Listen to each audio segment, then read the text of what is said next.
Welcome to the English with Kirsty podcast from www.englishwithkirsty.com. Here I'll be sharing with you tips, information and other learning resources so that you can improve your business English.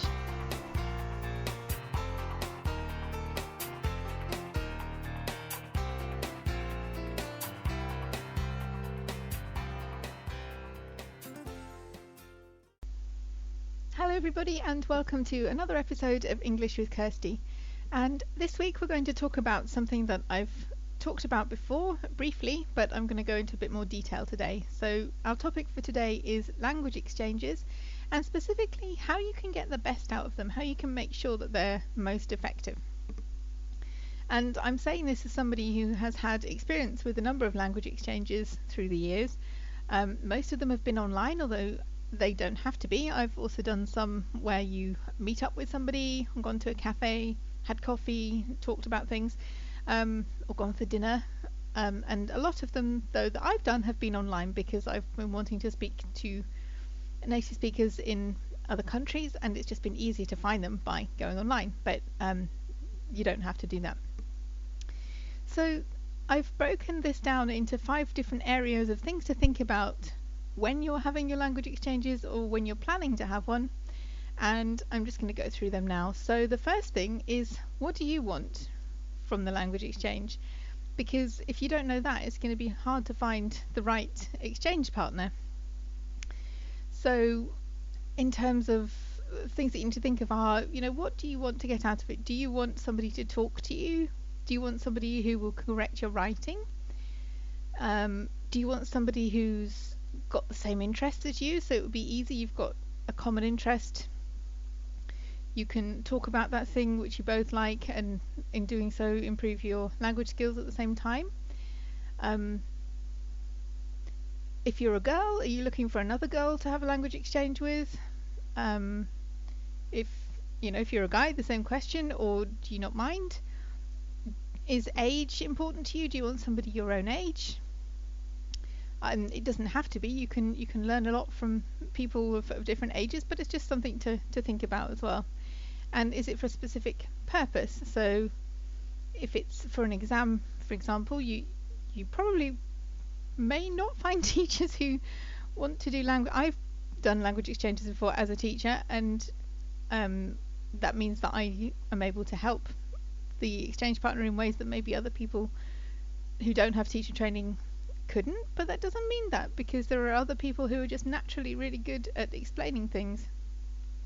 But I think that is something to remember, that you are looking for somebody who probably doesn't have any teacher training, so you can't expect them to be a teacher in the same way that you would if you went for private lessons somewhere. So that's just something to bear in mind. People may know what sounds right in their language, but they may not be able to give you a clear explanation as to why it has to be that way, or why sentences have to be formed in a certain way, or and there are also different degrees of ability in terms of writing in the native language. Not every native speaker is going to be somebody that writes with no mistakes and themselves, so they may not catch all of your mistakes. It's just manage your expectations. You're having an exchange, you're not going to see a teacher.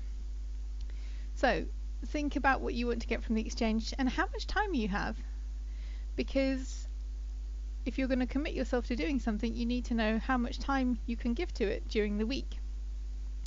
And this is why it's sometimes a good idea to have more than one exchange partner, because maybe you have more time than they're able to give, or maybe you have time when the person that you're speaking to is not available. So there's nothing wrong with having several exchange partners at the same time.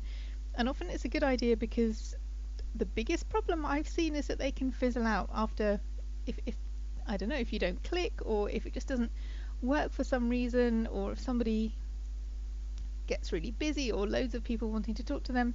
Sometimes things can start well, but then they kind of drift. So I think it's a good idea to be working with several people at once. And then if you're going to post an advert on a language exchange site, for example, think about what you want to tell the other people about yourself. So what's interesting about you, and also what do you want to get out of the exchange? I think some people miss this. They just say who they are, what they like doing, but it's good for the other person to know what you're looking for. Do you want to meet up with somebody? Do you want to talk about things that you're doing in your English course?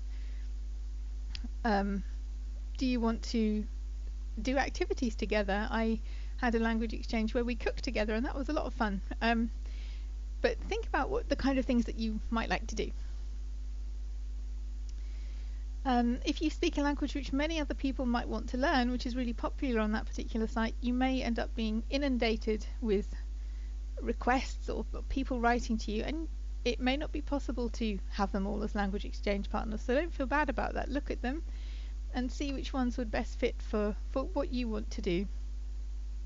And also, I think it's often better to look at other profiles and make the first move to write to them rather than just to see who writes to you, because sometimes you can find more interesting people that way if you take the time to read through the other profiles and see what they have to say about themselves.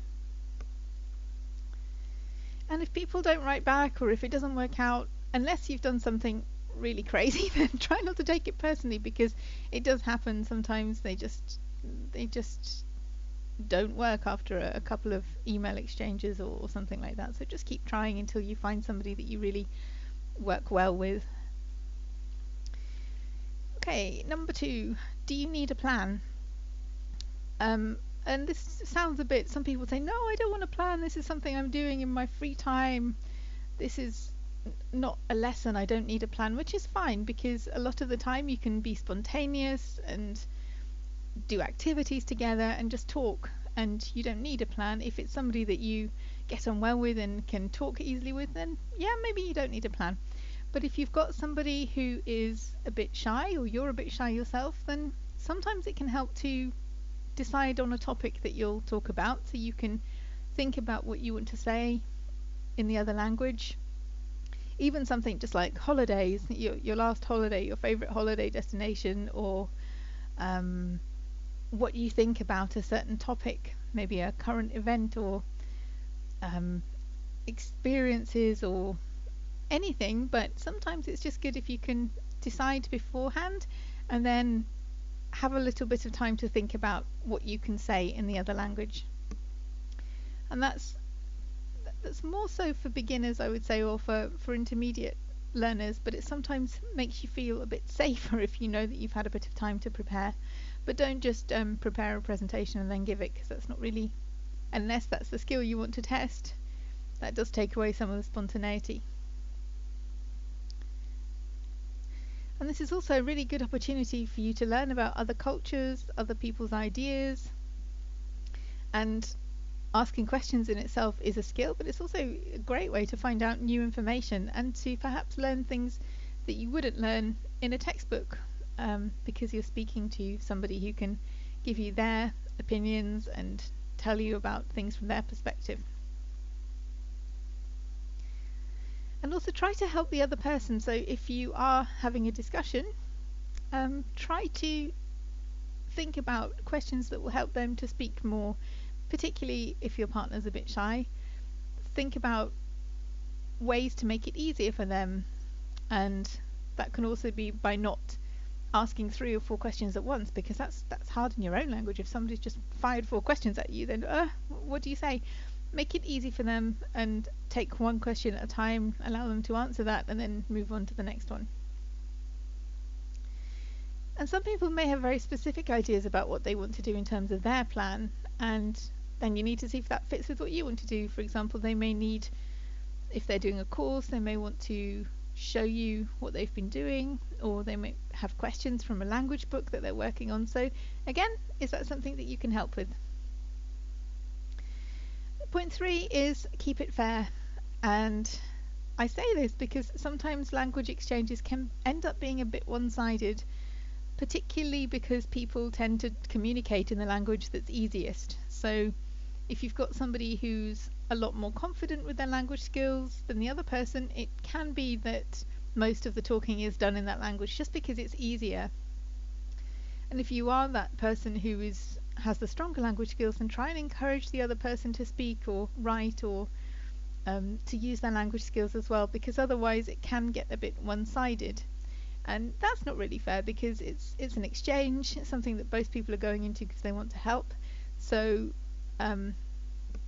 try to make sure that both people come away from the meeting or the online meeting feeling that they've gained something or they've learned something, because then that will keep the momentum going as well. Because if you feel that you're not getting anything out of something, then you probably won't want to keep doing it. But some people do this by splitting the time equally. So saying if it's an hour meeting, half an hour one language, half an hour in the other language, that works. Or today we will only speak this language. But even if you don't do it like that, just try to make sure that you're not just speaking in one language because it's easier for both of you to communicate that way. Number 4, what kind of language exchange do you want? Do you want a face-to-face one, or do you want an online one? And I found online worked for me quite well, because then I could fit things into my schedule better. I could just appear online when I needed to be there, and it also widened up the pool of people with whom I could speak. But that may not be what you want to do. If you want somebody in your own town, then you need to look for people that are looking for a face-to-face meetup and to do it that way. So there are pros and cons of both ways of doing it, but certainly don't rule out online exchanges, because that means that you can speak to a lot more people, and they can also help you with your writing and speaking, because you can easily send things to each other. And so I found them really good, but obviously there are different ways of doing things. But if you are going to do it online, try to find a good place to have your online meeting, somewhere where it's quiet, where you won't keep being interrupted by other people, and set aside that time. In fact, that goes for both kinds of exchanges. If you do commit to something, then try to keep to it like you would another appointment, because it's really annoying if you're the other person and somebody keeps cancelling meetings or changing things. Everyone's busy, everyone's got stuff to do, so try not to keep standing up your online or face-to-face exchange partner, because it is a bit annoying when that happens. So don't be that person. And the 5th point is have fun, because yes, you want to improve your language skills, but this is a really good opportunity to meet new people, to have fun, to make some new friends. And often if you're having a good conversation, if you're laughing, or if you're doing something you really enjoy, then you will naturally learn, because you want to speak to that other person in the other language, and in doing that you will pick up new words from them, or you will learn from them, and it can be a really beneficial experience. So anyone who hasn't tried this out, I would encourage you, if you've got time, to do something like this, because it can be really helpful. Okay, that's the end of this week's show. I've got an announcement coming up next week, so listen out for that next week, about a way that you can win some prizes. So more about that next time. Have a good week and enjoy learning English. Okay, one final thing that I nearly forgot is today's podcast is based on an article that I wrote on my blog. So rather than having headings and information on the show notes page, I'll just link through to this article. So if you go to www.englishwithkirsty.com/podcast/episode 20, you'll be able to see the link to the blog post. And also, if you don't want to miss anything, if you want to find out what the announcement is next week, then why not subscribe to the podcast on iTunes, and then you won't miss any more episodes. They'll come directly to you. Or if you subscribe to my newsletter, which you can do on the show notes page, then there's always a roundup of the month's blogs. So the newsletter is monthly, and there's always a roundup of the blog. So if you've missed anything, you can just click through and listen to the episodes on my site. Okay, I really am finished now. Have a good week, and I'll speak to you again next week. I hope you enjoyed this episode of the English with Kirsty podcast. If you have any questions or comments, my email address is kirsty@englishwithkirsty.com, or you can go to www.englishwithkirsty.com/podcast, where you'll find information about the individual episodes.